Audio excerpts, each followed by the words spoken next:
So actually what we're going to be doing today is making it's a holiday drink called Orange Fool. It originally appeared in 1747 in a cookbook by Hannah Glassey, which was the very first mass-published book actually in the colonies at that time.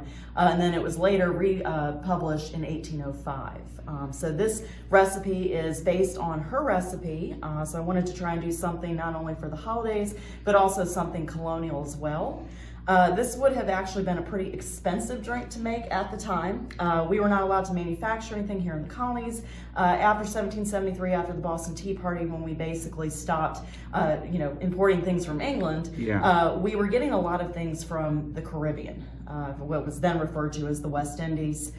So things like the oranges, cinnamon, those were all imported from there, had to make their way up the colonies in order to purchase those items. That would have been quite expensive. So this actually would have been quite a treat back then, and probably used, drank among the upper class gentry. So did you find a recipe for this that dated back? How do you find out about things like this? So a lot of the recipes that I've done in my book, Colonial Cooking for a Modern Day Palate, actually are based on recipes from back then. I researched original recipes from Ashhylon, which was one of James Monroe's estates. They have a collection of recipes. Mount Vernon has a ton of recipes that originally were from Martha Custis Washington's mother-in-law, from her first husband, Daniel Custis, over 200 recipes. And also some other books that have been written. And I tried to basically take the original measurements that we don't have today, things, terms like dram of beer, things like that, which we wouldn't quite understand today, and convert them into modern day measurements, and also use more modern day ingredients such as baking soda, baking powder, which they didn't use back then, to make the recipes easier, to make at home.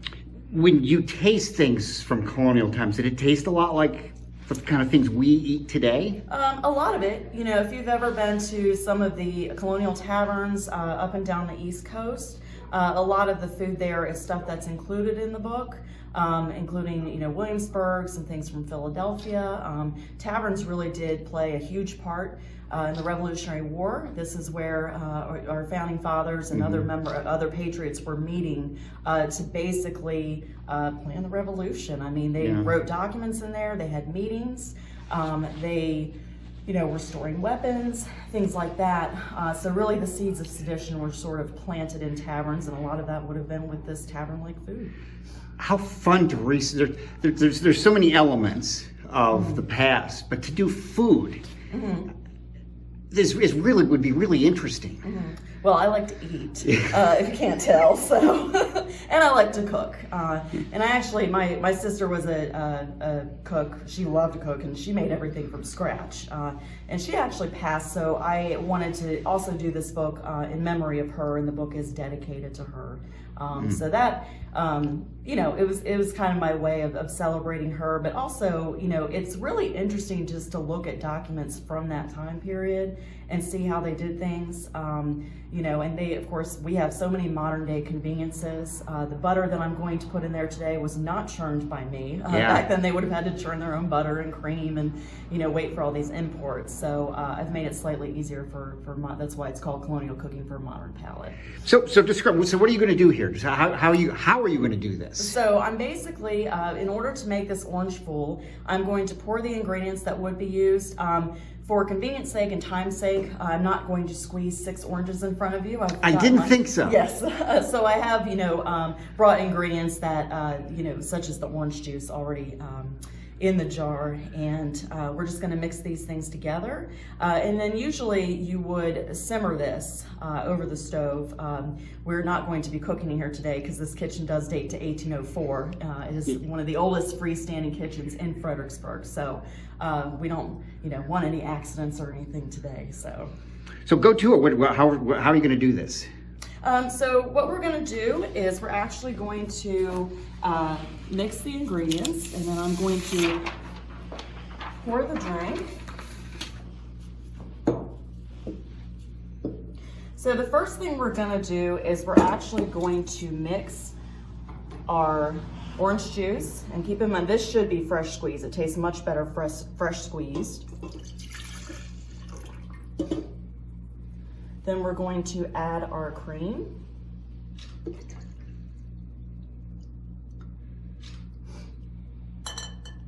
And then we're going to add our 6 eggs.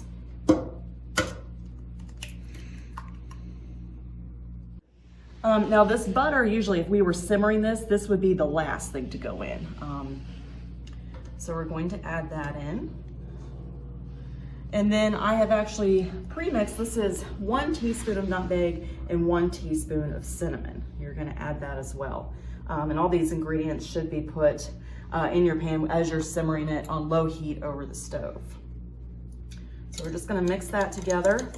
This is kind of a festive drink, and actually this can be served cold or warm. The recipe calls for it to be chilled, but I actually prefer it warm. I think it's much better.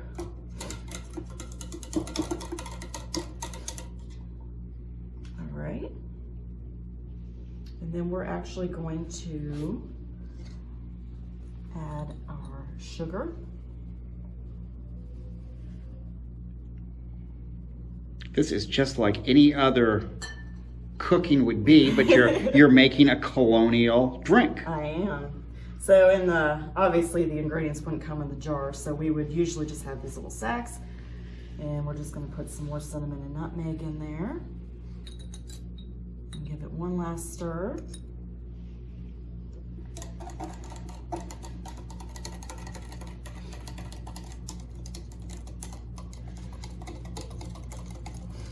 This actually kind of tastes like a creamsicle. So this is some of the creamsicle with cinnamon. So this is something kids will like too. If you want to make the adult version for holiday parties, I would recommend either rum, which they actually did drink a lot of in the colonies, especially after the Whiskey Rebellion, and that was also being imported from the Caribbean, or possibly vanilla flavored vodka, just to still keep that creamy taste. I wouldn't recommend orange flavor just because then the orange will be overwhelming. All right, so after this is done simmering, ta-da!